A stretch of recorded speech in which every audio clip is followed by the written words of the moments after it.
So I bought from Walmart one of these MyMini Smash Burger Grills with a bun warmer. And I went on YouTube to try to find directions or helpful tips, and there were no videos. So I'm going to make one. I will be heating it up to let that smoke get out of there. This will be using it for the first time along with you. It comes with a little magnetic drip tray. We'll see how that goes. And a spoon for the smash burger mixtures.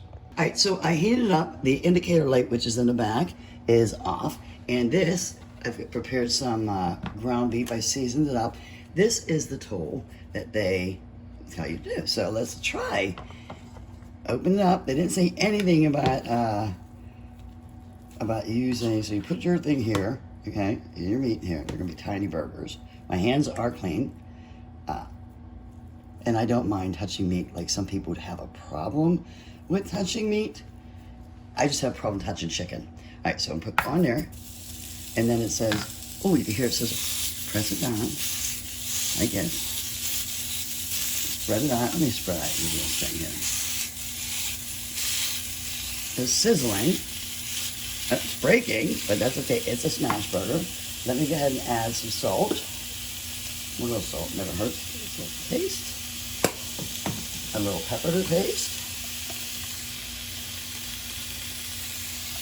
And shut the lid. Oh, while that is sizzling away, let's try a bun and the bun warmer. It says to use a spatula or a hot cloth. All right, so we're gonna wait 3 minutes and we'll be back. It is steaming. It is almost 3 minutes, but it does smell to me like it might be burning at the 3 minute mark. So let's lift it up. Oh, that looks good. Not completely as I would like it. Let's put a piece of cheese on it. This is I probably would in the future add a little, use a more fattier based meat because there's only very little grease in that. So we put the second patty in because the first one didn't turn out, but that was, I mean, it turned out, but it's not. Let's see if we can get this bun out before. It's semi-warm, a little slightly toasted and perfect. Now 3 minutes and counting, go. This one's almost done. I did something a little different. I forgot to mention I added just a spritz of cooking spray because I use such lean ground beef. So I'm going to, it's 3 minutes. Let's lift the lid. That looks perfect. So we're going to put this on here. Let's move this out of the way. Put the cheese on. And one more thing that I'm going to do, is this is for my 16-year-old grandson. I'm going to spritz this again. Doesn't look bad. And I'm going to try an onion on there and see how that goes. A little salt on that. Yes, I do like salt, but salt also draws the moisture out of the onion. And that's it. So I have had the onion in here for 3 minutes. Let's take a look. Oh, that's beautiful. Nice grilled onion.